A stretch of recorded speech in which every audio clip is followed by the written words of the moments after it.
poder de live. Imagina poder de live. Chega, né? O público de Manaus é a nossa energia, fora do exterior. Morto.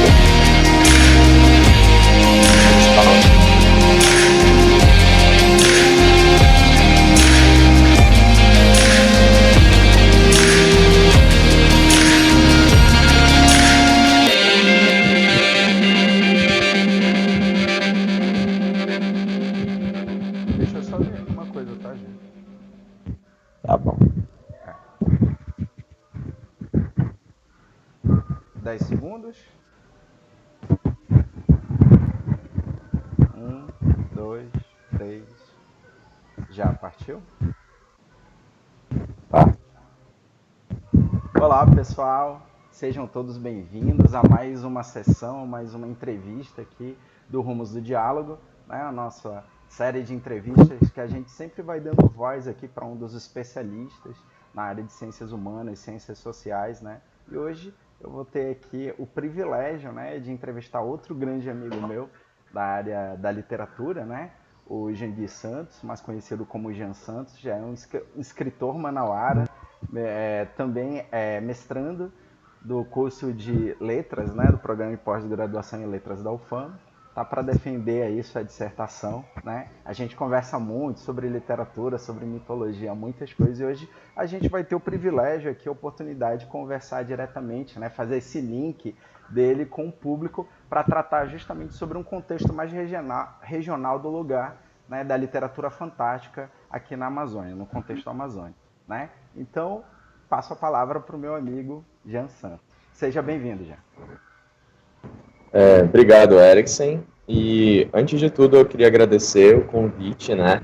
A gente conversa bastante e tudo mais, a gente já tem essa rotina de diálogo sobre os nossos trabalhos, e então para mim é muito bacana estar participando de um desses trabalhos, né? É uma iniciativa muito bacana o que o Rumos anda fazendo. E então, como você já me apresentou, né? Eu sou Jean Santos, eu tenho 26 anos e além de ser mestrando em literatura pela UFAM, pesquisar essa questão do fantástico, essa questão dessas narrativas míticas, de contos de fada, eu também quero ser escritor. E não por acaso também sou um escritor de fantasia. E eu publico desde 2013. Acho que meu primeiro livro, inclusive, não é esse aqui. Eu publiquei quando eu ainda tinha 19 anos, o Relatos de um Mundo Sem Luz.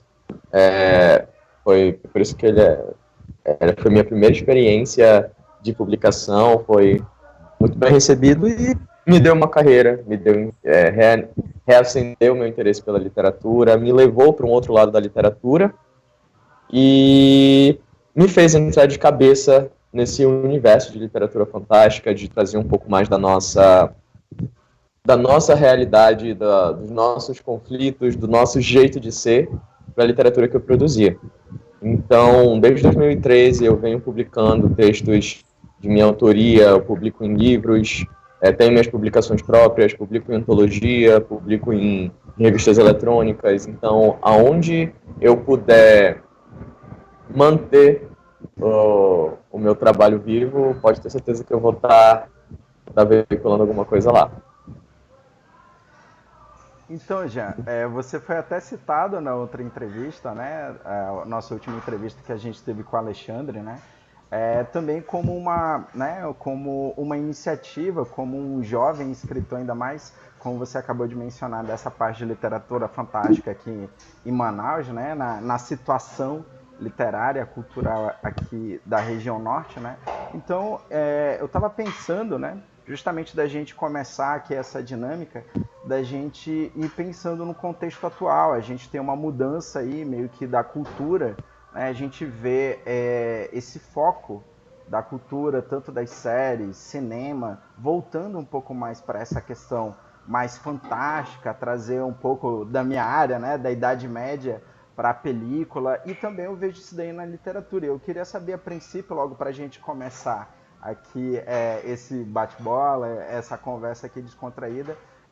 Como tu vê, assim, esse boom que teve desde o Game of Thrones, o próprio Harry Potter, que vem ali com um negócio também da fantasia, do fantástico sobre a magia, né? Então, tu acha que aqui em Manaus, o cenário atual, né, da literatura fantástica mesmo, que anda nesse caminho, ou tu acha que é um contexto completamente diferente? Bem, quando eu comecei a publicar em 2013, não se tinha, ainda não se tinha como é que eu posso dizer, uma rotina muito aquecida de eventos, de encontros, eram coisas muito pontuais. Tanto que em 2013, o evento que eu lancei o livro era um evento que foi a primeira feira do livro de Manaus. Então, era a primeira edição e foi um evento que perdurou só por mais duas. Então, na terceira edição, depois da terceira edição não aconteceu mais. Então, assim, era um tempo um pouquinho diferente do que a gente tem hoje.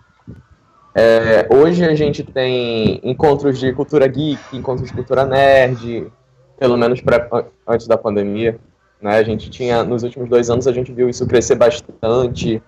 Encontros literários também, a gente viu que alguns espaços públicos de uns anos para cá, eles acabaram se tornando bem mais abertos, bem mais receptivos para iniciativas independentes, que hoje é justamente onde, por ter um público com mais acesso a ferramentas digitais, com mais acesso a bens culturais, a gente acaba sei lá, na época eu tinha meus 19 anos, então eu me permiti, e se eu escrevesse? E se eu pudesse me tornar escritor?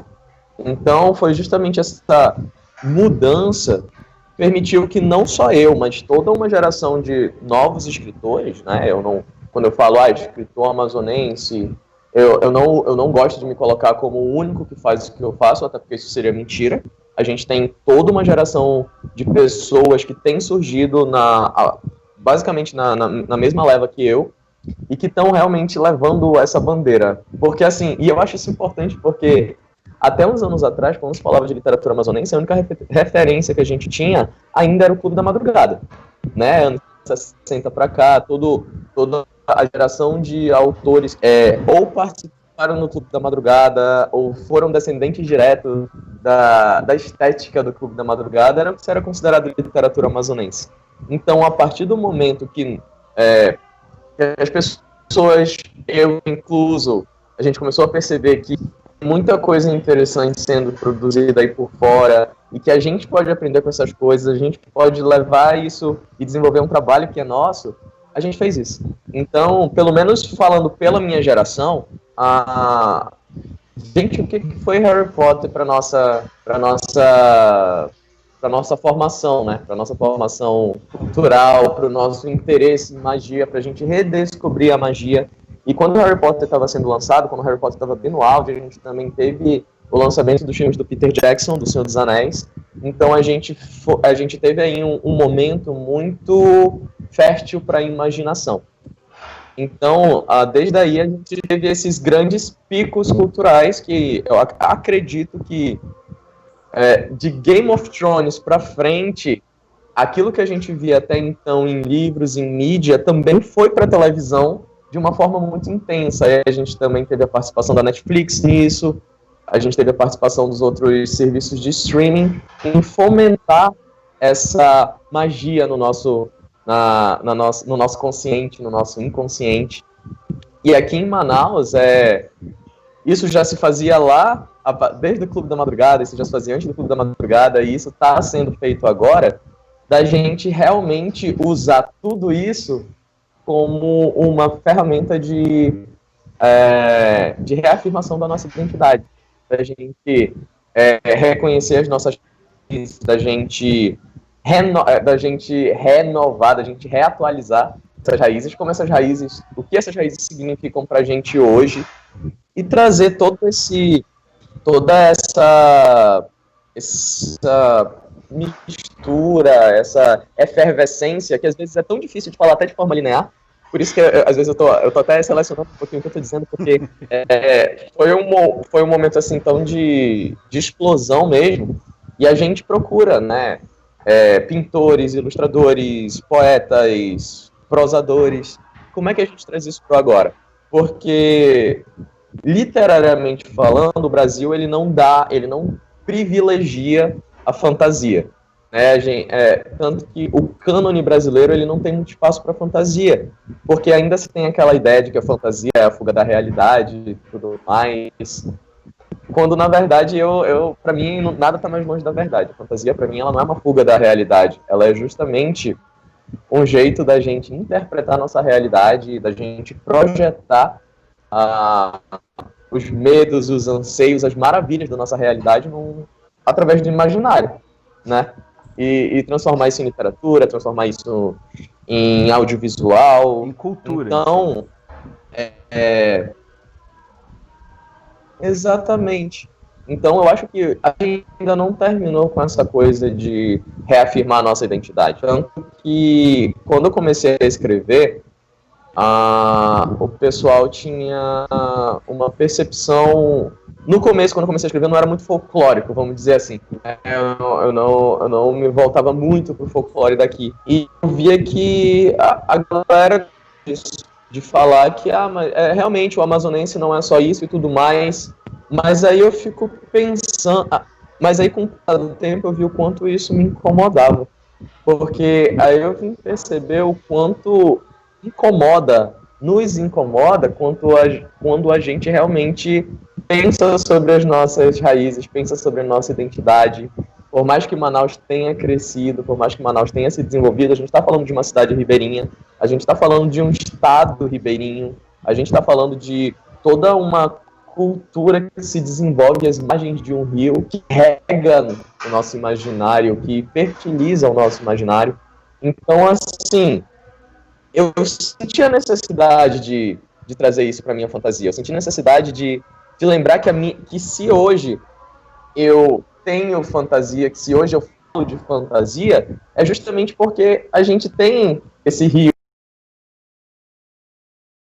nossos avós, a gente tem a história dos nossos pais, e é tudo isso que eu queria trazer para a minha literatura, tudo isso que eu quero trazer hoje para o que eu faço. Então, o teu primeiro livro é de 2013. Já tem uma carreira aí. São quantos livros? Isso. São quantos livros ao total até hoje? Olha, meu solo, publicações onde só eu assino, eu tenho 3. Que é o Relatos de um Mundo Sem Luz, que foi o de 2013.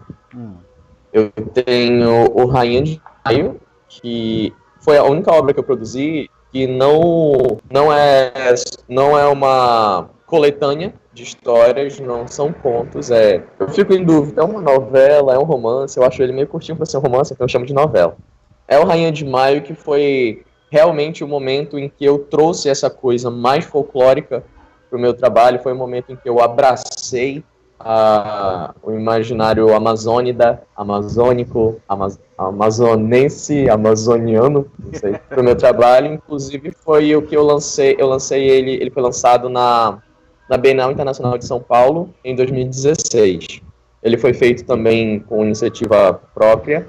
A gente fez um evento colaborativo, minha família se organizou, a gente chamou todos os parentes, juntou comida, cada um doava alguma coisa e a gente foi vender churrasco.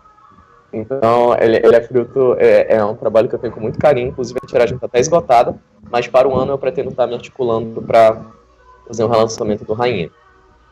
E o último, mais recente, é o Dia em que Enterrei Miguel Arcanjo e Outros Contos de Fada, que ele foi ele foi uma das obras vencedoras do Prêmio Manaus de Conexões Culturais em 2017, e foi esse prêmio que me garantiu a verba para que eu pudesse publicar ele em 2019, no ano passado.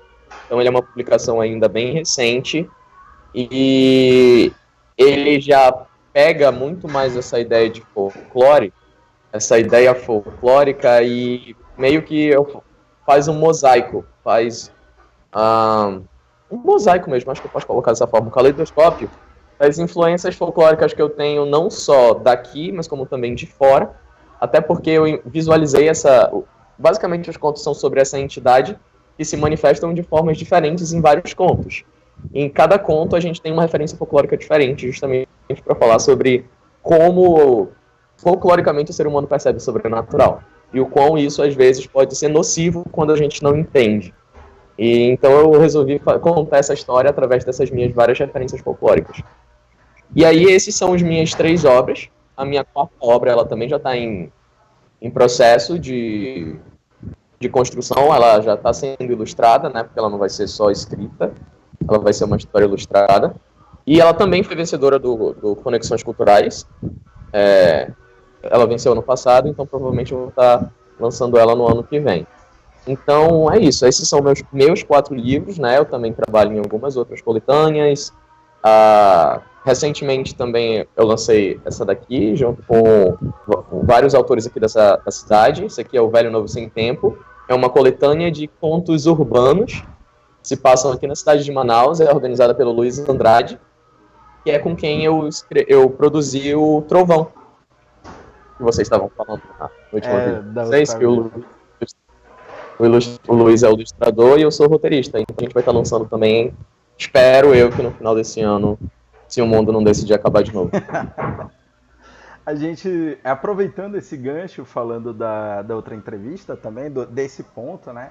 A gente tem, hoje em dia, pelo menos eu penso, né, de uma forma que essa interconexão cultural, essa concatenação interartes, né, eu acho que é muito frutífera, muito produtivo. Como exemplo, a gente já tem aqui, tu trabalhando com um roteiro de história em quadrinhos, ou uma história tua sendo ilustrada, né? E eu acho que isso daí é uma forma também da gente se aproximar mais do público, né?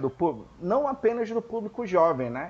Mas também daquele público que sente-se mais à vontade com o visual, né? Lógico que tem muita gente também que prefere a leitura, né? Pegar um livro físico e ler ali, justamente, mas eu acho que esse diálogo com a imagem, né? Eu acho que é muito bom. Né? Então, eu queria saber, assim, de ti, como que tu percebe, assim, quem é o leitor, quem é o tipo de leitor que é o teu público, ou se tu acredita nisso, ou de uma outra forma mais geral, né? Que tu não tem um público específico, tu escreve para todo mundo, né? Queria saber de ti qual a tua opinião a respeito da como é recebida essa tua produção e quem é teu público. Bem, quando a gente fala de público-alvo, eu não sei, acho um pouco complicado. Porque quando a gente fala de público-alvo, a gente afirma que existem certos limites em quem a gente pode alcançar.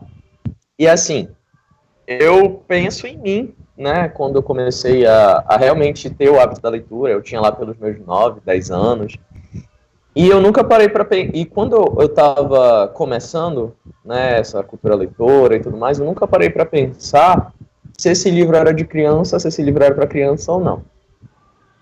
Então, eu, enquanto leitor, eu nunca parei para pensar sobre isso.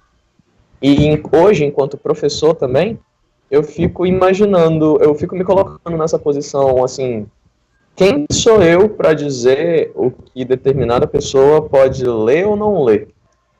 Né? Tipo, quem me investe com essa autoridade? Será que ser professor de literatura me dá essa autoridade? Será que ser escritor me dá essa autoridade? Não, e não dá essa autoridade. Não existe essa legitimação de, eu digo que minha sobrinha hoje tem 8 anos. Hoje minha sobrinha tem acesso à internet, tem acesso ao celular, e se ela vai estar consumindo alguma coisa que ela não gosta, ela vai mudar. Ela não vai estar se perguntando se aquilo necessariamente é para criança ou não. Aí entra justamente a questão da mediação dos pais, né? Então eu lembro que quando eu lancei o Relatos, veio uma criança, na época eu tinha 19 anos, eu acho que a criança tinha uns 12, e aí ela queria comprar o livro, e a mãe estava junto, e a mãe não estava objetando nada. E aí eu mencionei assim, eu acho que não é bem para criança. E aí, nesse evento, eu estava no stand da UFAM, e era a minha professora, que hoje é minha orientadora de mestrado, que estava cuidando, né, do stand.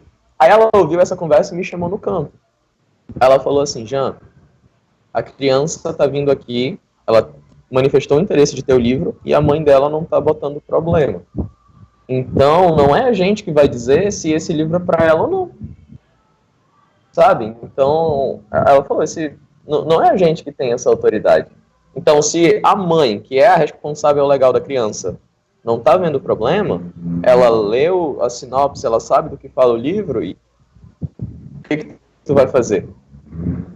Entende? Então, foi esse momento aí que eu percebi que eu acho que eu não deveria pensar muito em público-alvo, porque, na verdade, o público-alvo, ele é preocupação do mercado editorial.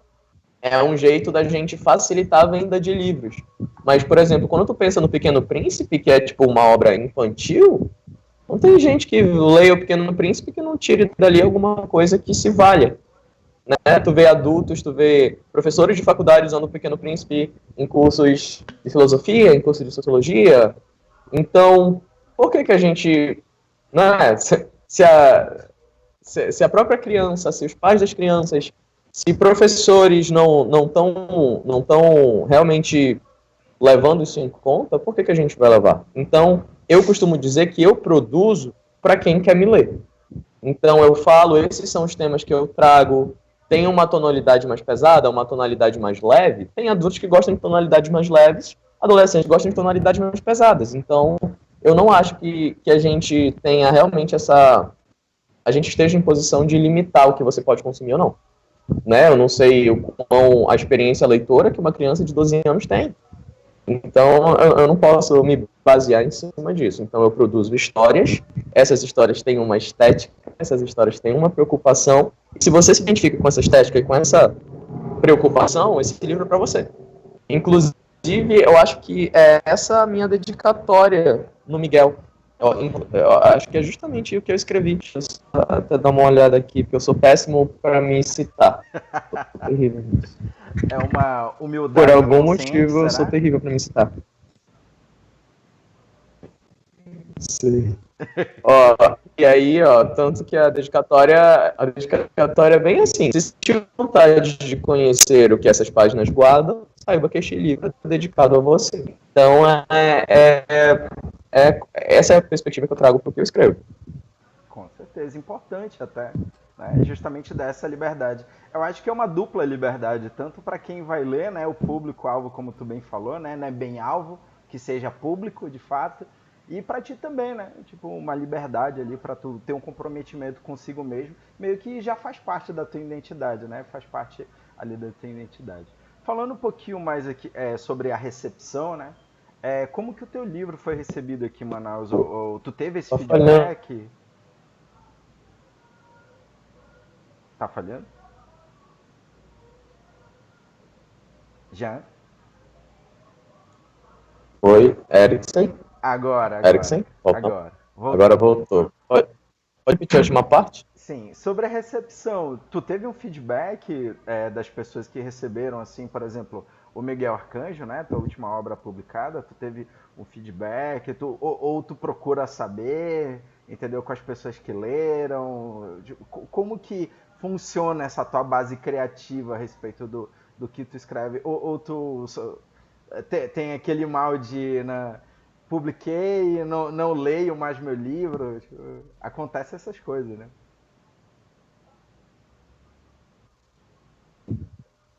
É porque assim, de um livro, não é como se estivesse apresentando uma música, quadro. As pessoas, elas precisam de um pouco mais de tempo, né, para fazendo. Então, eu... Sabe quando tu dá um livro de presente num amigo oculto? E aí tu não vai ficar perguntando da pessoa se ela já leu ou não, sabe? Então, assim... Então, assim, quando eu li contato com o público e tudo mais, eu sempre espero um pouco. Porque tem gente que lê mais rápido, tem gente que lê mais devagar. Até hoje tem gente que do nada me chega uma notificação no Instagram fazendo um post sobre o meu primeiro de 2013.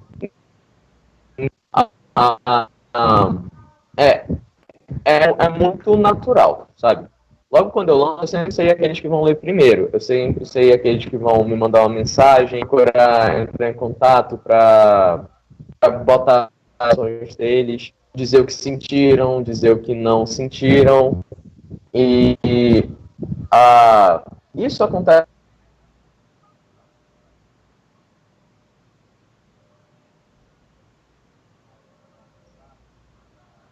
Já? Voltou?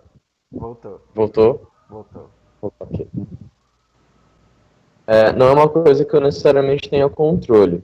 Mas em cima dessas reações mais imediatas, é onde eu me oriento. Por exemplo, o Miguel, eu lancei ele primeiro na Amazon. Antes de eu conseguir fazer o lançamento físico, eu publiquei ele na Amazon. E alguns amigos meus começaram a ler, né? Foi uma experiência minha com a Amazon. E como o Miguel, ele é, como eu gosto de chamar, uma coisa bem... Ele é um pouco mais pesado, né? Ele traz alguns temas mais sérios, mais sombrios.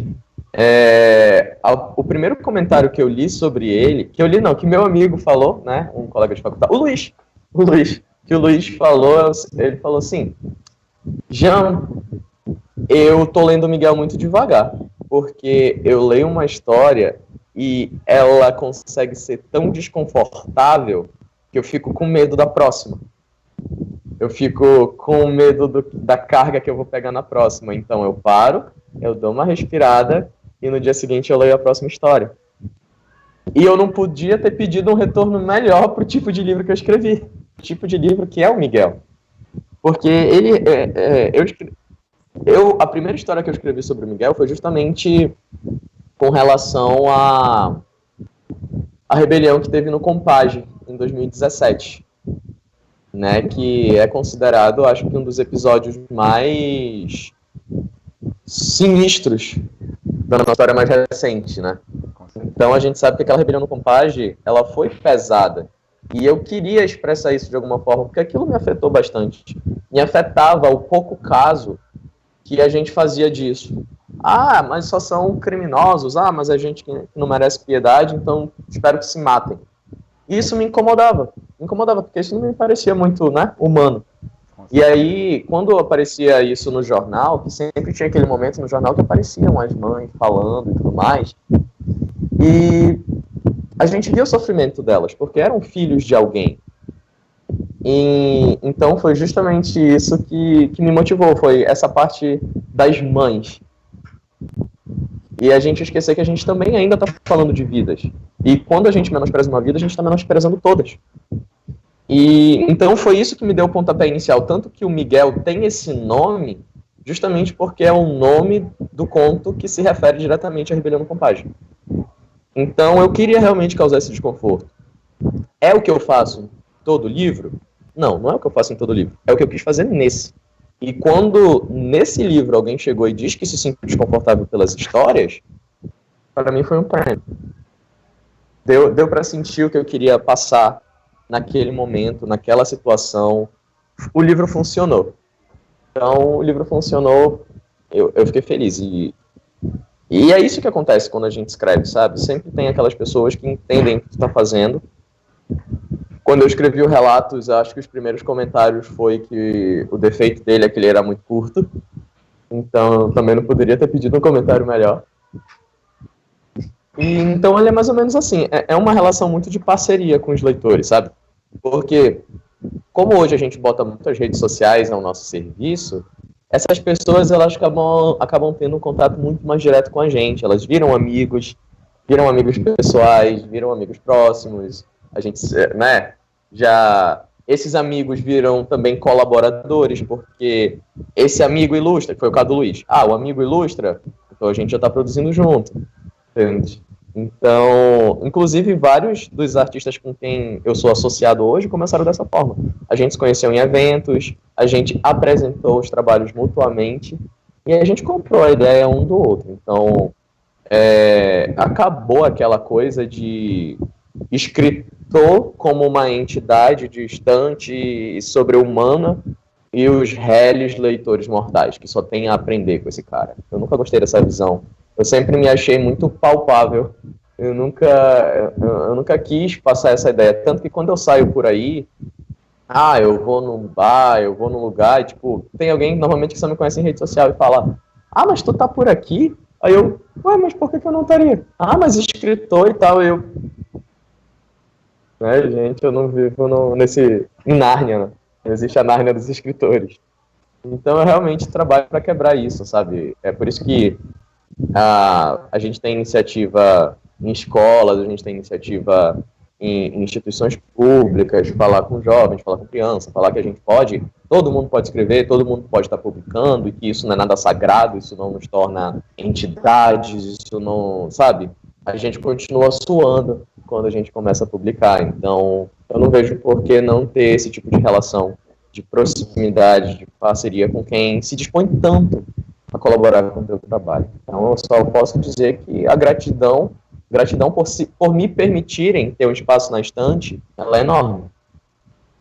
E eu só posso retribuir isso. Com certeza. Tu tocou nesse ponto sobre justamente, né, a gente estava falando aqui um pouco sobre o público, e me arremeteu também ao que a gente já conversou a respeito das oficinas, e foi justamente pensando em ti que eu coloquei isso daí na última entrevista com o Alexandre também. E foi um dos nossos ouvintes aqui da outra entrevista, né, que colocou sobre esses passos de cocriação, de colaboração. Eu acho que foi bem isso que tu falou, né? Mas qual a importância, assim, das oficinas ou desses espaços, assim, para divulgar o trabalho da literatura? Aqui na região, eu digo, no contexto amazônico que a gente está falando.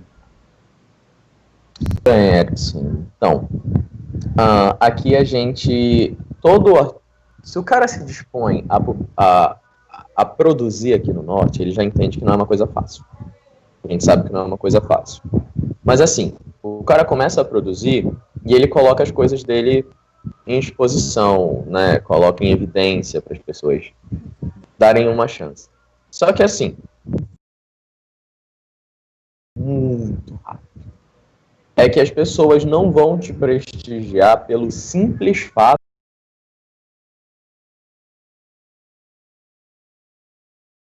de te dar, como é que eu posso dizer?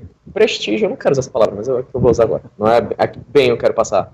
Mas isso não te dá a validação imediata.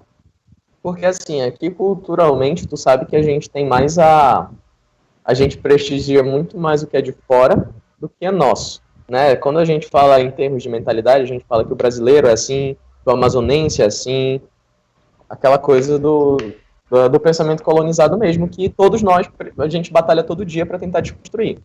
Tu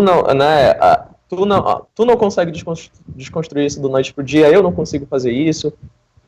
Então, quando a gente faz isso, a gente tem que entender que as pessoas, no caso, elas não vão me dar a mesma validação que não para JK. Não é? Hoje a gente já vê que essa validação foi um pouquinho errônea, né? Um pouquinho problemática. Né? Assunto para outro vídeo. Com certeza. Mas assim, então, quando tu chega comigo e fala, não só para outro vídeo, como para outro convidado, mas assim, quando a gente está falando de fazer esses espaços criativos onde as pessoas entendem que elas não são só consumidoras, que elas também podem produzir, que elas também podem se colocar no mundo, a gente está fazendo um trabalho de formiguinha, a gente está criando uma base para que no futuro, quando outras pessoas publicarem, a gente já vai ter essa percepção de que nós somos produtores e não só nós somos consumidores e produtores de cultura. A gente já está desenvolvendo um terreno fértil para quem produz cultura no futuro. Hoje a gente está plantando em terreno duro, a gente está plantando em terreno seco. Então a gente tem que dar a gente tem que fomentar esse terreno, a gente tem que cultivar esse terreno. E a gente cultiva isso através da educação. Então, esses são espaços não só de criação, porque isso pressupõe que tu tem que ter vontade de criar, e não é todo mundo que se sente confortável mesmo. Mas esses são espaços de educação, esses são espaços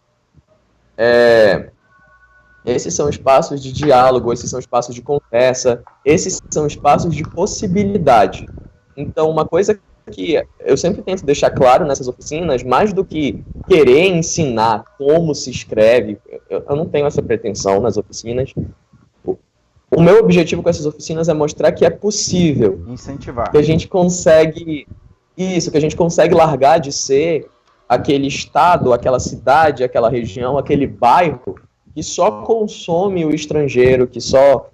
Sabe, às vezes a gente tem artistas fantásticos na tua esquina, cara. Tu bebe com esse cara, sabe? Tu vê ele jogando lixo.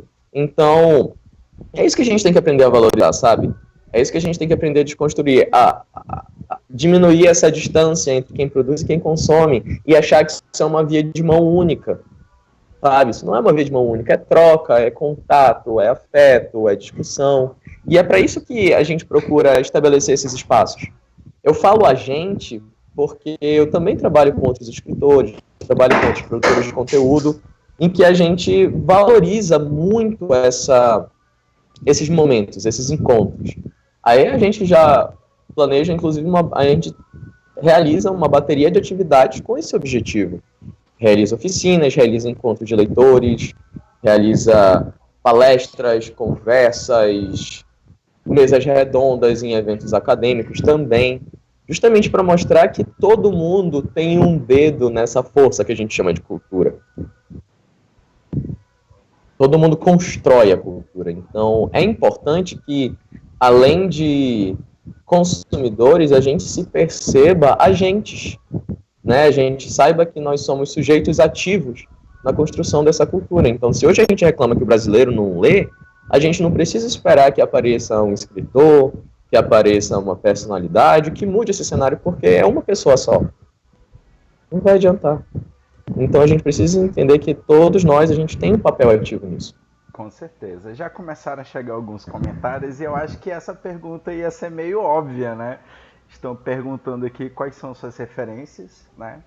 E qual a sua expectativa quando você lê. Eu acho que cai um pouquinho lá do que a gente já falou um pouco, né? A respeito de quando tu escreve. Eu acho que um pouco também da tua identidade, mas esse daqui é a primeira pergunta que colocaram aqui pra ti. Quais são as minhas referências? Sim. Tá. Quando eu comecei a ler, muito pequenininho, eu comecei a me apaixonar pela fantasia, assim, eu sempre gostei de ouvir muito as histórias que meu pai contava, né, as famosas histórias do interior. Né, eu não tive esse contato grande com os meus avós, eu não tive esse contato tão próximo com os meus avós como eu gostaria, mas eu tive esse contato com meus pais. E meu pai, ele contava muito essas histórias, ele me fazia muito assistir filmes, grega que passava na tela de sucessos, com aqueles efeitozinhos dos anos 80, sabe? Sim. A maquete e os bichos e os atores pequenininhos aqui. Então, foi assim que eu vi Invasão dos Argonautas, foi assim que eu vi a Odisseia. Então, quando eu estava lá no meu primário, e lá na escola davam aqueles livros, né, aqueles paradidáticos, aquelas adaptações e tudo mais. E aí eu vi um livro da Odisseia, adaptado pela Ruth Rocha, e aí eu falei, olha, aquele filme que eu vi com meu pai. Então foi até o primeiro livro que eu li todo, foi essa adaptaçãozinha da Odisseia. Então foi ali que eu comecei a querer mais. Então eu sempre guardo na minha memória esses momentos em que eu quis mais. Então eu guardo essa adaptação da Ruth Rocha, e eu acho que o outro momento em que eu quis mais foi quando eu assisti a Sociedade do Anel. Foi outro momento assim que eu vi assim, tipo, caramba, fantasia, que coisa doida, né? Tipo, a gente já assistia desenhos e tudo mais, mas foi um momento assim que eu fiquei realmente deslumbrado. E foi numa cena específica da Sociedade... Não é possível fazer. Foi numa cena específica da Sociedade do Anel, que é quando Gandalf enfrenta o Balrog. Né? Eu achei fantástico, porque tu tinha aquele mago pequeno, aparentemente tão frágil, idoso já, e tu vê aquela criatura infernal, gigantesca, tu vê aquele embate, e o filme é lindo, já era lindo, E quando eu vi aquele momento, eu fiquei assim, sabe, um momento assim que os olhos brilharam. Então foi um momento que eu realmente quis ler mais. Então eu ainda não tinha acesso ao Senhor dos Anéis, que na época era um livro muito caro, né? Na época só tinha aquela versão, aquele volume único, que tinha o Gandalf na capa. E aí eu não vou ter acesso a isso agora. Mas na estante da minha tia, ela tinha o Cálice de Fogo, do Harry Potter, o quarto livro. Então, eu vou ler esse. Então, sabe, foi um outro momento assim. Então, eu considero o Tolkien, a partir desse momento, eu considerei o Tolkien uma principal referência de fantasia para mim. Considerei o Tolkien, e logo depois veio o Lewis, né? Também fui da geração, assisti as Crônicas de Nárnia no cinema, o Leão, Feiticeiro Guarda-Roupa, então já foram outras referências, então o Lewis também entra nisso. Mas quando eu penso em produção literária, eu acho que foi um momento, assim, o que eu decidi que é isso que eu quero fazer, foi o momento em que eu entrei em contato com George Martin, né? A gente viu que a Guerra dos Tronos trouxe esse novo jeito de olhar para a fantasia, que não precisa ser necessariamente limpa, que não precisa ter um final feliz, que não precisa ter, sabe, que não precisa ser luminosa. Então, acho que foi o Martin, acho que principalmente o Gaiman, né, o Neil Gaiman, que também traz essa coisa, só que o que eu gosto no Gaiman é que ele não precisa de uma guerra, para tornar, ele não precisa do espetáculo, daquela coisa, sabe, os fogos de artifício hollywoodianos para contar uma boa história, e eu queria isso. Eu não queria que sempre terminasse em guerra, porque sempre termina em guerra, sempre se constrói para uma guerra, e uma guerra tá vindo, e uma guerra vai acontecer. E eu não queria isso, sabe? Eu não queria isso. Mas, quando eu entrei na faculdade, eu comecei a conhecer autores brasileiros. Até então, eu era essa criança que só consumia o que vinha de fora. Esses autores de fantasia brasileira, de fantasia nacional que a gente tem hoje, eu ainda não ouvia falar na época. Na época, não sabia que era André Bianco, não sabia que era Eduardo Spohr. Então, né, eu não tinha como pegar essa galera como referência. Mas na faculdade eu conheci Clarice Lispector, eu vim olhar com mais cuidado para Machado de Assis, para o Dalton Trevisan. E eles tinham um domínio sobre a língua portuguesa que nenhum desses autores estrangeiros poderia ter, porque eles não escreviam na nossa língua. Eles escreviam na deles e a gente só lê tradução. Então eu descobri que, tipo, eu só tô lendo a tradução do cara. E como eu vi a magia que eles traziam para a linguagem, e eu percebi, e se eu pegasse essas ideias de fantasia que eu vinha consumindo durante todo esse tempo, e se eu pegasse esse jeito de fazer fantasia e contasse do mesmo jeito mágico que essa galera usa a linguagem? Uma coisa bem antropofágica mesmo, sabe? Bem antropofágica, bem modernista. E eu decidi que era isso que eu queria fazer, sabe? E aí eu fui começando a descobrir qual era o meu texto. Eu já não era alguém sendo influenciado pelo Tolkien, ou sendo influenciado pela Clarice Lispector, ou pelo Machado de Assis, sabe? Eu já não era mais o produto de uma influência, o produto de inspiração. Eu querendo contar uma história. Então eu acho que isso fica muito perceptível entre o meu primeiro livro e o meu segundo. No meu primeiro livro, eu ainda era uma experiência. A cada conto, você vê que eu testava coisas diferentes. Eu testava um jeito de escrever diferente, sabe? Então, tanto que no meu primeiro livro, são 11 contos. E eu pensava assim, bem, eu gostei da história tal do Neil Gaiman, mas e se fosse a Clarice Lispector tentando fazer uma história parecida? Então, tu vê isso no meu primeiro livro, mas quando eu já chego no segundo, eu já tento realmente me encontrar. E eu acho que todos nós, quando a gente está produzindo, a gente passa por isso. A gente passa pela reprodução antes da produção. Então, essas são... Eu não sei se respondeu, não sei se ficou claro, sei que falei muito. Mas essas são as minhas referências. São autores que eu gosto bastante. Eu gosto muito da Clarice Lispector. Eu gosto como a Clarice Lispector vê magia nas pequenas coisas do dia a dia. Eu gosto de como o Machado ele enxerga os demônios da sociedade. Ele mostra pra gente como o mal é grandioso em pequenas situações do dia a dia. e o quanto é realmente um desafio a gente ir além disso. Machado de Assis, ele é fantástico nisso, acho que eu não preciso nem... E também teve um outro autor, e foi esse autor que me fez querer escrever contos, que foi o Dalton Trevisan. Eu lembro que eu li um texto dele, é brasileiro também, Uma Vela para Dario. E eu nunca tinha percebido quanto um conto, uma história curta, acho que não tinha nem 2 páginas, podia ser poderosa, sabe? Uma história tão curtinha, podia ter uma força tão grande, que era justamente sobre esse homem que morria na rua, tinha um ataque cardíaco e ninguém ajudava. Ninguém ajudava, mas a toda vez que a cena voltava para o cadáver no chão, tinha sumido alguma coisa do cadáver. Ele ia perdendo o anel, ele ia perdendo a carteira, sumia o casaco dele, sumia o sapato. E no final, ninguém levou o corpo de lá e começou a chover. Mas aí no final, um menino de rua, e o Trevisan é enfático em dizer que esse menino era um menino de cor, era um menino que estava descalço, era um menino que não estava muito distante da associação do cadáver na rua. Porque ele também era esquecido, ele também era negligenciado. E aí o menino acende uma vela e vai embora. E o menino nunca tirou. E o menino foi o único que não tirou nada, o menino foi o único que deixou. E eu fiquei, né? E eu fiquei abismado. Eu fiquei abismado com essa história. E eu acho que foi a partir do Trevisan que eu decidi, não, eu vou escrever contos. Eu quero ver o quão forte um texto pode ser usando o mínimo.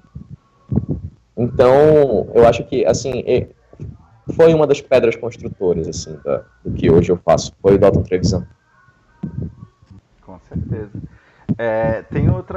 Tem outros comentários aqui, só que eu não vou poder perder a oportunidade de fazer um comentário crítico a respeito do que tu falou sobre a guerra, né? Tipo, meio que a narrativa fantástica ou que a literatura, né? Tanto a gente também vê isso aí muito em ficção científica, né? A ficção em si, né? Ficção fantástica, a narrativa fantástica sempre leva para esse conflito, né? Uma dualidade bem e mal, sempre vai existir isso. O Tolkien, isso daí é muito muito forte, né? Só que eu sempre fiz uma crítica ao George Martin, né? O George R.R. Martin, que ele mesmo compra esse rótulo de ser ali herdeiro, né? Do Tolkien e tal, tudo isso. Só que ele coloca uma forma muito realista, eu acho. Até tem um outro livro dele que eu sempre faço referência, que é o Cavaleiro dos Sete Reinos, né? Que ele fala, vai caracterizar a vida de um cavaleiro, né, durante os torneios ali. Se passa 80 anos antes, né, da narrativa do tempo do Game of Thrones, né, do Guerra dos Tronos. Só que ele vai também fazer esse negócio muito cru, né? Eu acho que às vezes a realidade também pode ser vista, né, de uma forma muito crua e às vezes dá isso daí pro público, né? Justamente o que o público se assusta, né? Muita gente não espera isso, acaba se deparando com uma carga tão real, né? Que eu não tinha que deixar passar, mas vamos voltar aqui aos comentários. Tem mais um comentário que uma pergunta aqui da Lucinda Freitas. Aí ela fala aqui no Facebook, meio que do jeito que tu contou, né? Eu acho que é aquela referência direta ao livro, a obra do Christopher Vogler, né? A Jornada do Escritor. E meio que tu se detalhou dessa forma, né? E ela fala que ela tá acompanhando do Espírito Santo, tá gostando muito da tua fala. E também ela fala sobre regionalmente, quais tuas referências regionais. Ela falou que teve um contato com o Milton Ratum, o próprio Márcio Souza, né? Ela acompanha essa literatura daqui, ela ficou muito fã deles e desses, assim, aqui da região norte, né? Da Amazônia. Quais seriam a tua referência ou tuas referências? Olha, teve dois momentos em que, na verdade, três. Teve três momentos em que eu tive algumas pequenas epifanias com textos de matriz amazônica. Eu vou falar de matriz amazônica porque um desses textos é muito problemático com relação a isso. Então ele vai ser o último que eu vou falar. O primeiro foi um texto que eu estava fazendo justamente a matéria de literatura amazonense na faculdade, e eu tive que fazer um trabalho. E o trabalho era justamente em cima de uns textos do Márcio Souza. Então, isso na graduação. Isso foi o quê? 2013. Foi pouco antes de eu terminar a escrita do Relatos. E eu conheci um texto do Márcio Souza, um conto, que era a Caligrafia de Deus. E, cara, ele foi tão sarcástico, tão irônico, tão malandro em falar, em dissecar o nosso processo de construção social, sabe? E falar a bagunça que é a urbanização de um jeito tão breve, de um jeito tão leve, onde ele fala do relacionamento de um malandro, literalmente um malandro, e de uma moça indígena que veio para Manaus, vindo lá de São Gabriel da Cachoeira, para tentar uma vida aqui, porque ela gostava dessa vida de celebridade e tudo mais, e o rapaz, ele era um ribeirinho, como tantos outros que vieram morar em Manaus e não conseguiram a oportunidade, então ele aprende a ser o malandro, aquela coisa bem Ariano Suassuna, sabe, aquela coisa bem de passar a perna.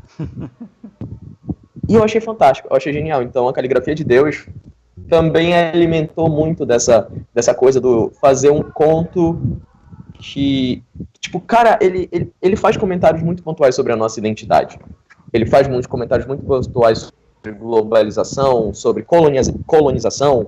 Afinal, essa moça, ela fazia parte dessa missão, né? Ela foi criada nessa missão em São Gabriel da Cachoeira, e ela é tão vidrada em querer parecer com as mulheres que ela vê na revista que ela manda arrancar todos os dentes dela e botar uma prótese, e tava tudo bem por ela, e tava tudo bem, tava tudo maravilhoso, porque agora ela tava linda. Então a gente, sei lá, são comentários assim muito fortes, sabe? E ele faz isso de uma forma tão leve, como se ele destacasse o quão absurdo tudo isso é. Tanto que o texto que o trabalho que eu tive com essa história foi justamente tratar da banalização, né? Como a gente banaliza as situações absurdas.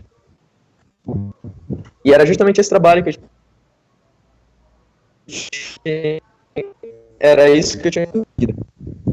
E então tem esse do Márcio Souza e tem o livro do Milton. Ela falou do Milton Atum, né?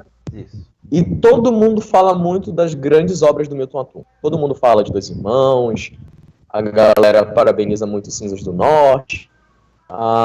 Teve um outro também que é bem famosinho. Tem um outro que é bem famosinho, mas eu não vou lembrar qual é agora.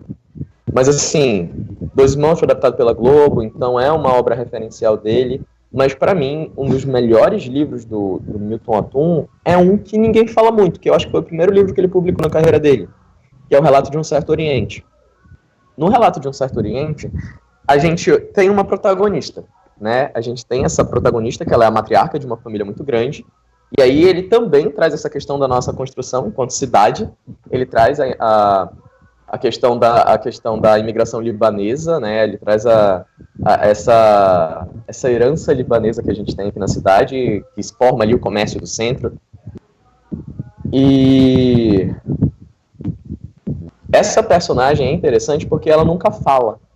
A gente nunca vê o ponto de vista dela. A gente só conhece essa protagonista em cima da percepção que os familiares têm dela. Então o livro é todo escrito, cada capítulo é contado por um familiar dela em pontos separados do tempo. O livro não tem ordem cronológica. E aí tu só consegue identificar, e eles não se identificam, então tu só consegue identificar quem tá falando quando tu chega no próximo capítulo, e aí tu percebe, por eliminação, que quem tá falando nesse capítulo não poderia ser quem tava falando antes. Aí quem veio depois identifica quem veio antes. Então, tu se esforça, vira um trabalho de interação entre enredo e leitor, porque tu passa a te esforçar para descobrir quem está falando. Tu tem que montar a ordem em que essas histórias são contadas. E ao mesmo tempo que tu monta essa ordem, a gente vai revelando outra parte da identidade dessa protagonista que ninguém que nunca fala, que não tem ponto de vista, mas que é sempre construída através dessa percepção da família dela. E, cara, é um livro genial, genial, genial. Genial. Pra mim foi a coisa mais inventiva que ele já fez. E é o primeiro livro dele, Relato de um Certo Oriente. Então, cara, é maravilhoso. É uma obra de arte.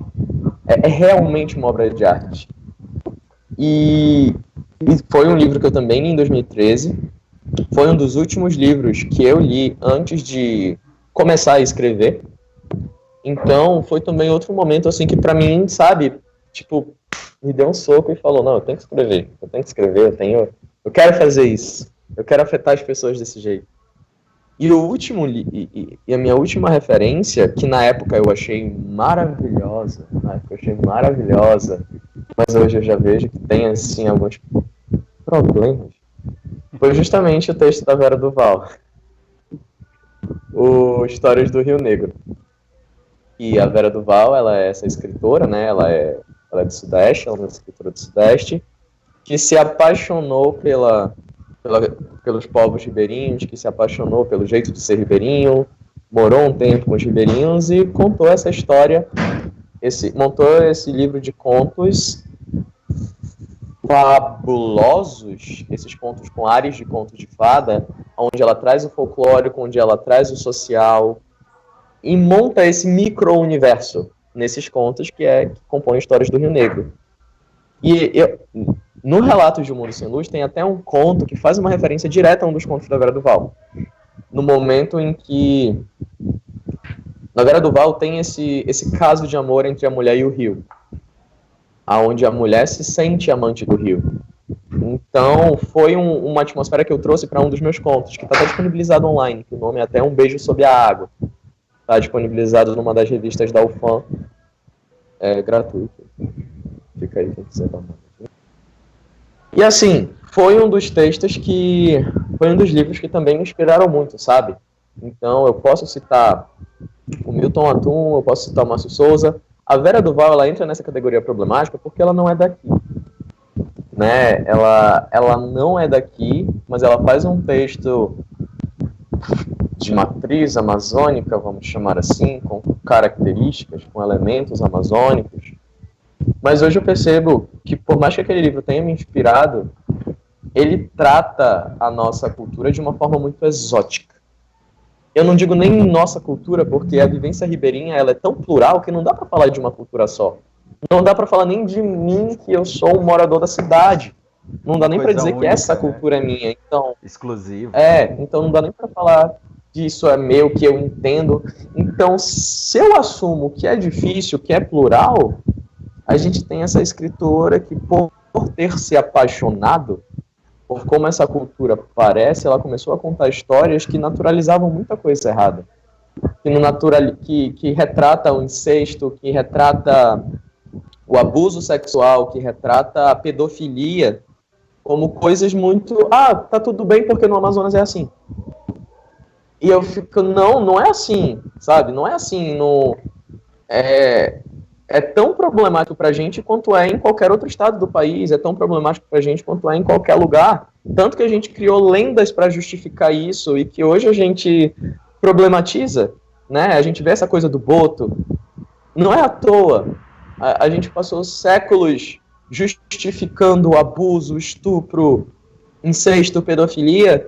E quando eu vejo um texto que afirma justamente, não estranha, ela parece nova, mas ela já conhece homem. Então eu já fico assim meio, bora repensar isso daí. Então, quando eu paro, eu parei a pensar, eu comecei a pensar nisso porque foi um texto que me inspirou tanto que seria meu objeto de estudo no mestrado. Era o texto que eu ia usar como objeto de estudo no mestrado e que a banca chegou comigo e falou assim, maravilhoso, legal, tua teoria fantástica, tu quer olhar isso, mas e se tu olhar o teu objeto desse ângulo, sabe? E aí foi quando eu comecei a repensar porque eu só estava olhando para o lado fantástico da obra. Eu só estava olhando para a moça que se torna uma com o rio, eu estava olhando para aquela figura mitológica que aparece seduzindo uma jovem, então eu só estava olhando para esse lado fantástico, eu não estava olhando para o lado social. Então, eu percebi, eu fiquei assim, caramba. Então, é interessante a gente até mesmo questionar as nossas referências. Então é uma coisa que eu procuro fazer. E hoje, né, com a polêmica da J.K. Rowling, eu acho que isso também se escancara para o mundo ver. Essa coisa com a Vera Duval foi uma coisa que aconteceu comigo, foi uma experiência minha.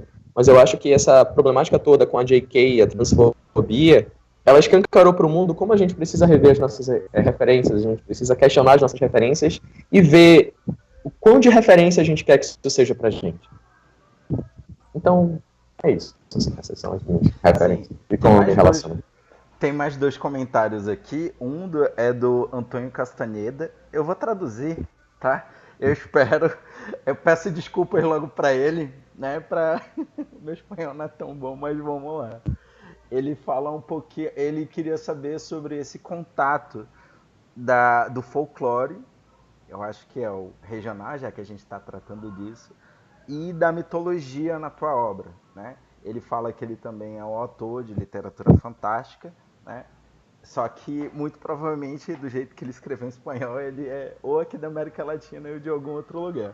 Mas a pergunta dele é essa, eu espero ter lido certo. E a outra é da Geisa.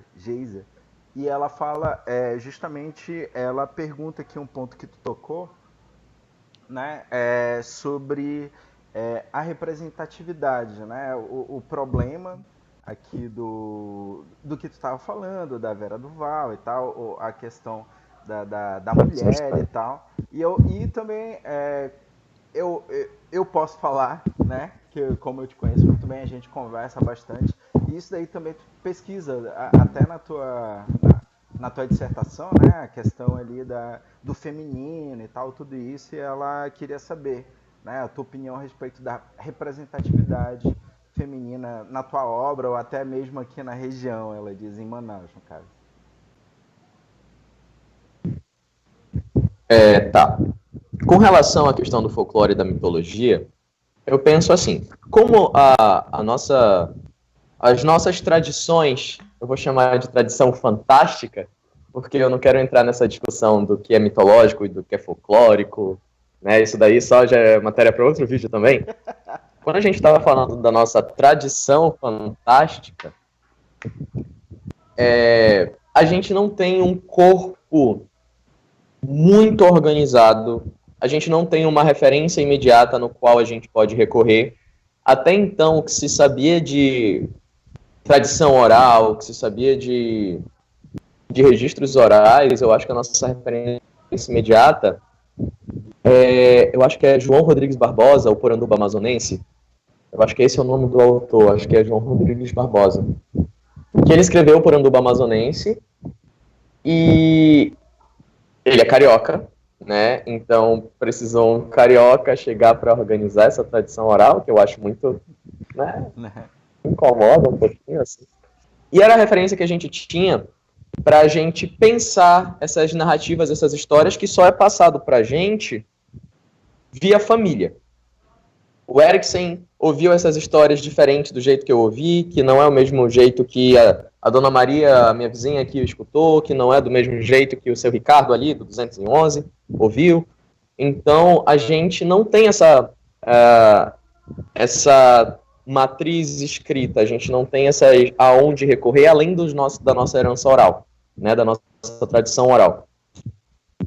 Então, existem muitos costumes, existem muitas pistas no nosso dia a dia, né? Essa coisa o demônio na garrafa, varrer o pé, o sal grosso que tu põe atrás da porta. Então, assim, são várias tradições que eu queria trazer para minha literatura e realmente em que não para que desse ares de uma mitologia bem consistente,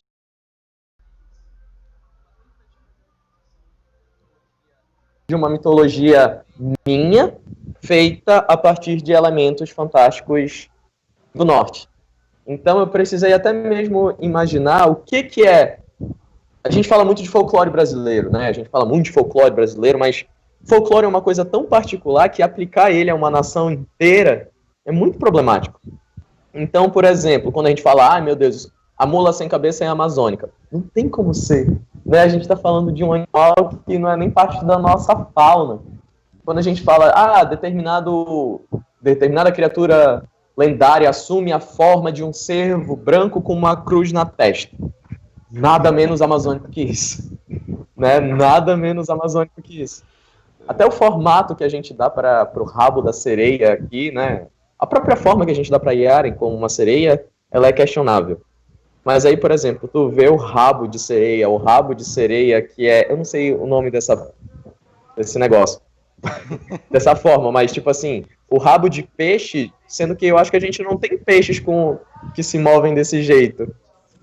A gente tem peixes que se movem assim, né? Que o de nadadeira é assim. Então, a gente já percebe que muito daquilo que a gente chama de amazônico não é amazônico. Então, eu tive que pensar qual é a tradição xamânica que a gente usa aqui, quais são os mitos fundantes. Aí a gente já pensa muito mais na cobra, na questão da cobra grande, nas 1000 narrativas de serpente ofídica que a gente tem aqui, que inclusive escavaram os nossos rios e por isso que eles têm aqueles formatos sinuosos. Então você começa a perceber o que diretamente impacta no nosso imaginário. E eram esses elementos já menos gourmetizados, vamos colocar assim, que eu gosto de trazer para minha literatura. Ao mesmo tempo que eu também mantenho muito claro as minhas influências estrangeiras, porque elas sempre vão estar lá. Então, por exemplo, no caso do Rainha de Maio, cadê o Rainha de Maio? Meu Deus. No caso do Rainha de Maio, ele é muito mais um livro de visagem, do que a gente chama de visagem, né? Que tem palavra mais amazônica do que a visagem, do que a misura, do que essas coisas que a gente vê no mato e não sabe se são reais. É uma criatura espiritual? É uma criatura de carne e osso? É uma mistura dos dois? O que é a visagem? Então, é basicamente essa percepção que eu gosto de trazer quando eu falo nas minhas obras do folclore local ou de elementos locais. Eu sempre pego uma referência folclórica e transformo ela em outra coisa. Então, é mais uma homenagem a essas tradições do que, de fato, uma pretensão que eu não tenho de fazer uma versão definitiva dessas histórias, porque não existe, é lenda. É cultura do povo, então essas histórias são do povo. O povo sabe como contar essas histórias, sabe o que muda, sabe o que se mantém. Então, em respeito a isso que eu assumo que eu só estou trazendo outra versão dessas histórias, a minha versão. Então é mais ou menos assim que eu tento trazer a questão da mitologia, do folclore, não brasileiro, não só brasileiro, mas amazônico também. Porque, como eu te falei, eles são de mentalidade tão plural. O ribeirinho de Manaus não é o ribeirinho de Tefé, que não é o ribeirinho do interior do Pará. Então não dá pra gente chamar tudo isso de ribeirinho. Né? Não dá pra dizer que todos eles pensam da mesma forma, isso é a cultura ribeirinha, não existe isso.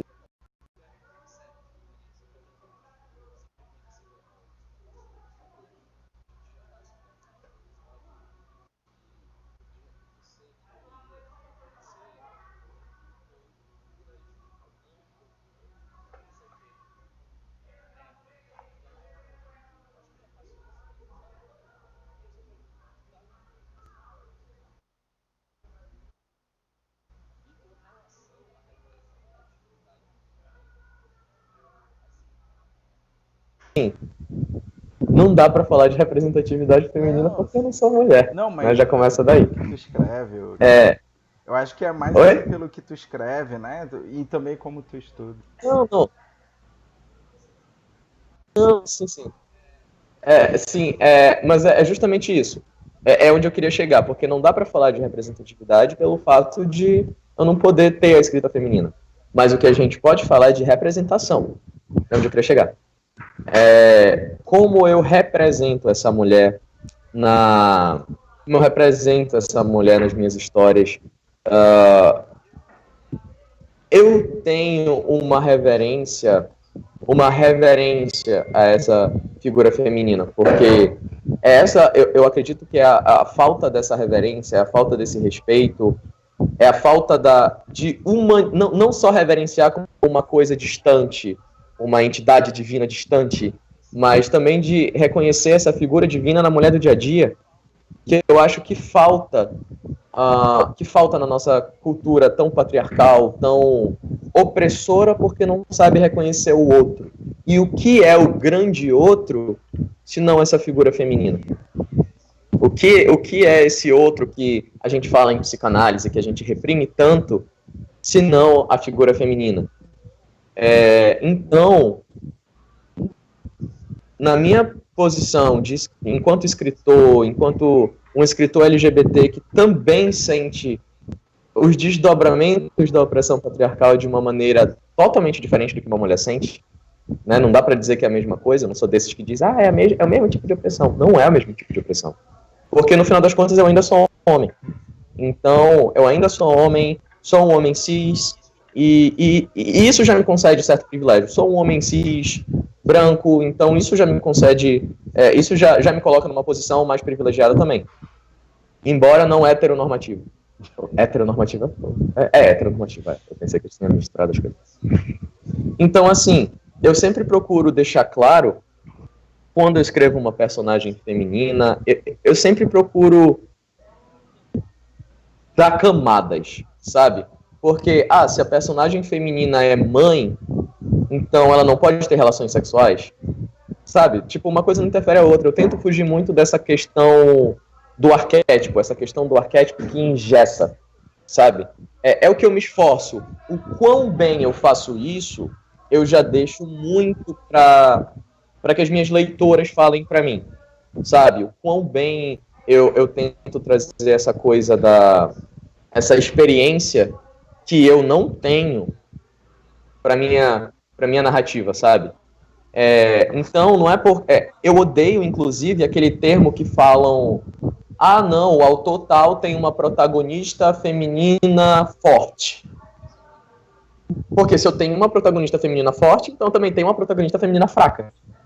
Então, como é que a gente mede a força? Sabe, o que é uma personagem feminina forte? Essa mulher que mete o pau em todo mundo, que é invencível, que não tem sentimentos, sabe? Que é pintada como até mesmo masculinizada para que não seja relacionada à fraqueza do feminino. Então, por que a gente fala ainda personagem feminina forte? Sabe? Por que para a personagem feminina ser forte, ela não pode ser feminilizada? Então, é o que eu tento... É o que eu tento trazer, essas camadas. Tipo, ela é mãe, mas ela tem desejo sexual. Ela é nova, mas ela não é teimosa e desinteressada das questões da vida, sabe? Ela é estudante, ela trabalha, mas ela não teve que abrir mão de sentir, de se importar para conseguir isso. Sabe? Eu acho que são algumas caixinhas que nós, homens, acabamos colocando as mulheres, e a gente traz isso para nossa fantasia, sabe? Por exemplo, e isso também já tem a ver até mesmo com a minha dissertação, quando a gente fala do Neil Gaiman. Neil Gaiman é um autor que eu adoro, é um autor que eu acho fantástico, e, sei lá, é o cara com quem eu adoraria sentar numa mesa de bar e passar a noite conversando. Mas, por exemplo, quando a gente pega a visão que o Gaiman traz do feminino, essa coisa da deusa que é representada de 3 formas, jovem, mãe, anciã, a gente ainda vê que ele coloca essas representações nas caixinhas. Em toda a obra dele, a gente vê essa grande figura da deusa tripla, da deusa tríplice, mas que são sempre figuras tão limitadas a serem donzelas, a serem mães e a serem anciãs. Então ainda é uma percepção tão rasa. Eu não quero trazer para minha literatura, sabe? Eu não quero ser visto como o cara que acha que entende a experiência feminina, sabe? Não sei, eu acho que seria muita pretensão falar disso, sabe? De dizer que eu faço isso, de que eu sei representar a mulher. Não, eu represento as mulheres e eu gosto muito mais de ouvir mulheres acham, o que elas acham dessas personagens. Elas gostam, elas odeiam pelos motivos certos, sabe? Então, assim, na minha dissertação, eu falo do feminino, mas a minha dissertação não é sobre gênero, não é sobre o feminino. Eu falo do feminino porque eu trabalho com contos de fada. E os contos de fada, nessa minha pesquisa, acabam se revelando como narrativas de controle do feminino. Então eu não tenho como não falar do feminino ao falar de contos de fada. E é só por isso que eu falei do feminino, e no meu próprio texto eu deixo muito claro que a minha preocupação é muito mais entender como os homens, como nós homens, demonizamos, limitamos, castramos as possibilidades de representações do feminino, mais do que dizer uma forma certa de representar o feminino. Quando meu texto chega nessas partes de dizer, não, talvez essa representação seja melhor, eu procuro ter o cuidado de trazer teóricas, de trazer autoras, de trazer pesquisadoras, de trazer mulheres que estudam psicanálise para falar por mim, porque eu não posso falar disso. Né? A sugestão é delas, é delas. Eu só estou dizendo que a gente tem feito muita besteira e que a gente precisa se atentar para essas besteiras. Tanto que no meu último livro, que é justamente sobre essa entidade feminina, essa força primal e incompreendida, que é percebida pelos vários folclores e as formas com que as pessoas se relacionam com ela. Na minha apresentação, na apresentação do livro, eu falo o seguinte, o último parágrafo da minha apresentação é justamente esse. Este livro é descrito por um homem temente à deusa, que, diferente de Stevie Nicks, que é uma das cantoras que eu faço referência, né? Que, diferente de Stevie Nicks, não gozou de seus favores, mas foi ameaçado por ela. Lembrado de que há poderes que não se pode desafiar, conhecimentos que não podemos entender, bênçãos que precisam de muito esforço para serem conquistadas. Lembrado de que há uma força primitiva no espírito de cada mulher, que o mundo também precisa desesperadamente se lembrar. E quando eu falo mundo, eu me incluo, eu não estou acima do mundo, eu também preciso ser lembrado dessa força constantemente. E é o que eu tento fazer, sabe? Eu tento fazer, eu tento me colocar nos meus textos nessa posição de homem que ainda precisa aprender. E eu preciso aprender com essas mulheres que têm muito a ensinar. Então é mais ou menos assim que eu tento representar, fazer representação, não no sentido de ser representativo, mas fazer representações da mulher no meu trabalho. Ela gostou muito da resposta, ela respondeu aqui. Se eu faço isso bem... obrigado. Então, antes de encaminhar para a sequência final, né, das suas considerações finais, eu queria agradecer muito, né? Fica aqui mais uma vez o convite, lembrando, fazendo uma lembrança do convite que eu já te fiz, do próximo mês da gente organizar alguma mesa redonda e tal, né? Então, muito provavelmente, futuramente, daqui a pouco, né? O próximo mês já está chegando aí, a gente vai ter a presença do Jean novamente aqui pelo Rumos do Diálogo, na sequência de mesas redondas, né? Pode ser também, hoje ele já lançou aqui várias propostas para novas entrevistas, que eu vou acabar cobrando ele futuramente, né? Vários temas aqui problemáticos que dariam vários outros debates e entrevistas, né? Só que, por hora, cabe aqui o agradecimento, né? Muito obrigado, meu amigo, pelas palavras, por mostrar sua obra, né? A parte dessa literatura fantástica que a gente tem em você, né? Como já foi bem lembrado pelo Alexandre da outra vez, aí, como um expoente dessa produção literária, dessa produção cultural, né, atual aqui da cidade de Manaus. Então, justamente com esse lisonjeio, né, e agradecimento, muito obrigado pelas palavras.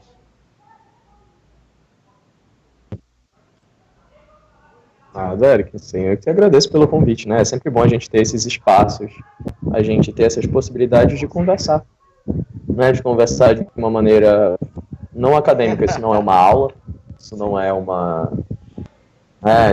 palestra, isso é uma conversa, e eu acho que é importante a gente ter esses espaços para conversas desse tipo, né? Eu acho essencial, é interessante, ainda mais na era da produção de conteúdo digital, é importante que a gente tenha espaços para conteúdos assim. Então eu agradeço Sim, o espaço. aí agora eu ia pedir para tu falar um pouco das tuas obras. Tu falou que tem planos aí para, já que já está esgotado da Rainha de Maio, o que vai vir pela frente. Falar um pouco do Elfa, que eu acho que é importante também. Você falar. Ah, e tem uma outra coisa que eu lembrei, né? Tu falou das visagens, da misura, né? Eu lembrei foi um pouco da minha infância, né? Que a minha avó contava, tinha esse momento. Eu acho que isso daí é comum aqui para quem é aqui do norte, né? Ter ali uma matriarca ou alguém mais velho contando essas histórias de visagem, de misura ali à noite, né? Um pouco antes de dormir. Ainda mais quando faltava energia, né? Ficava a luz de velas. Aí a minha avó, ela costumava contar essas histórias e a gente tudo pequeno, né? É, as crianças lá tudo com medo, aquele vislumbre, né? Mas assim, aproveitando A Mamãe Ganso, né? aproveitando para falar um pouco da tua produção, o que vai vir aí para o resto desse ano ou o próximo ano sobre o grupo, né, o Elfa também, se vai ter mais alguma edição, né, como que as pessoas entram em contato ou têm acesso para a tua produção, né, teus livros, se estão sendo vendidos aqui pelas livrarias online, então fica aí o espaço para você aproveitar.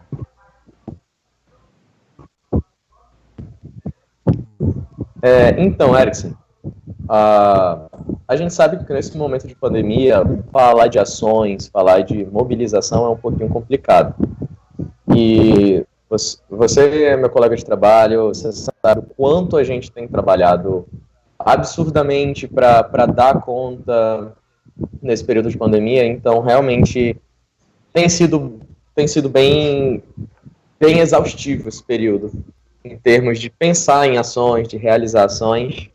Então, assim, eu já venho discutindo algumas ideias com o Coletivo Visagem para a gente começar a publicar. O coletivo, rapidinho, o Coletivo Visagem é justamente esse grupo de autores de fantasia aqui da cidade, né? De alguns autores de fantasia, não são todos, que a gente se reúne para falar sobre iniciativas públicas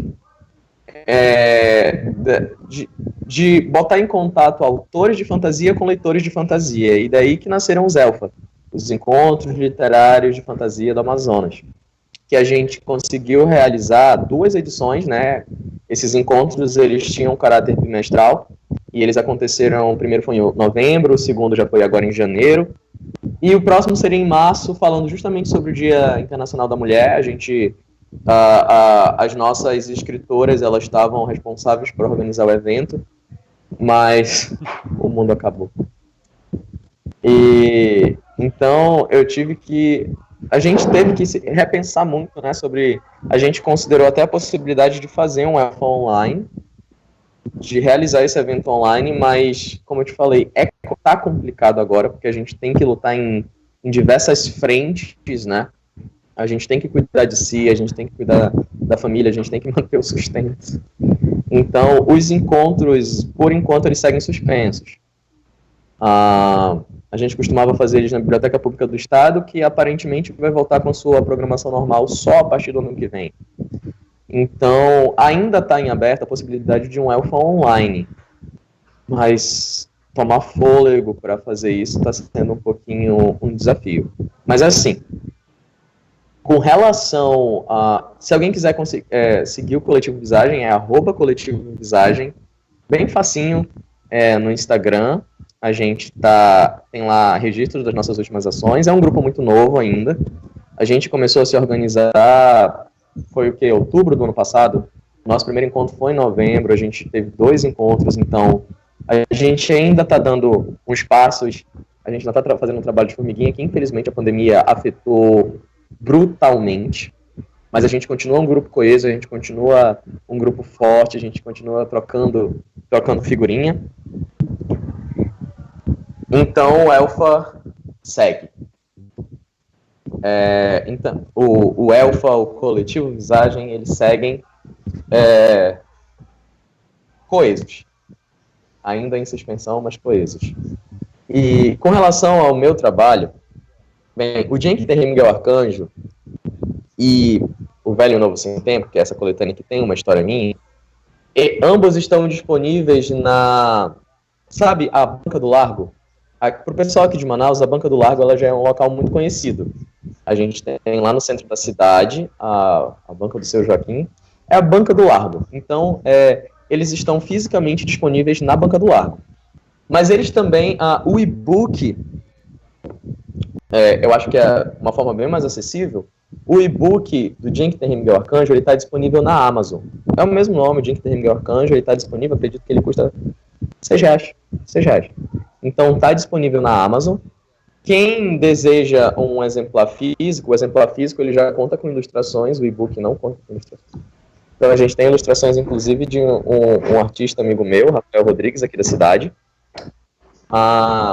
É só entrar em contato comigo pelo meu Instagram pessoal, que é o @jansantos, @jansantos, sem o A de Santos, é a única bizarrice que tem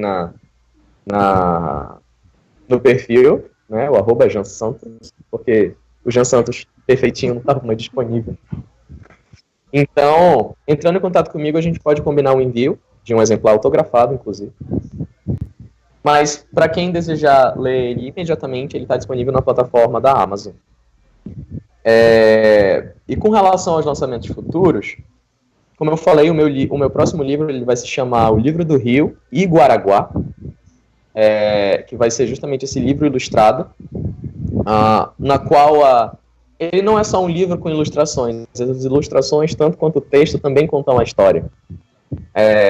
Já puxando mais para o que a gente chama de light novel, que esses livros onde a imagem, a ilustração, ela tem um papel narrativo maior, ela não só ilustra, ela também conta a história. Então eu acredito que ele vai estar sendo lançado para o ano que vem, e esse ano ainda, eu vou estar lançando em parceria com o Luiz Andrade o segundo volume de Trovão, com roteiro meu. Estava em pré-venda uns meses atrás, a galera que comprou na pré-venda, já provavelmente nos próximos dias já vai estar recebendo em casa. Ai, perdão. E quem deseja adquirir um volume do Trovão, ele está disponível no perfil do... Peraí, só um instante. Eu quero lembrar... Rapidinho, deixa eu falar aqui com a minha produção. Antônia, lembra pra mim o livro do Luiz? A página do site. Porque no perfil pessoal dele tem lá o endereço do site. É o endereço do site. O apoio. Pelo que meu celular está sendo usado. O apoio. A produção. Contra a regra. Então, ele também está disponível para vendas online, quem quiser adquirir. O Trovão, ele é uma história que fala justamente sobre garotos em situação de vulnerabilidade social aqui da cidade.